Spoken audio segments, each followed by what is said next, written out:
আসসালামু আলাইকুম বন্ধুরা, আশা করি সবাই ভালো আছেন। আমরা ভালো আছি আলহামদুলিল্লাহ। বিথি কিচেন আপনাদেরকে স্বাগতম।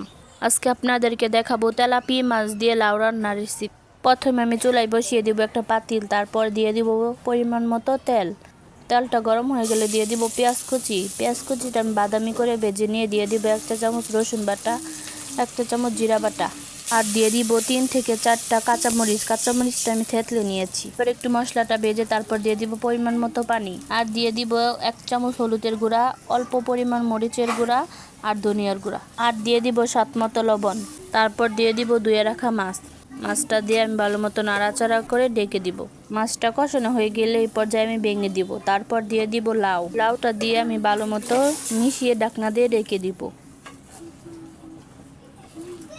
লাউটা আমার কষানো হয়ে গিয়েছে, দেখতে পাচ্ছেন লাউ থেকে কতটা পানি উঠেছে।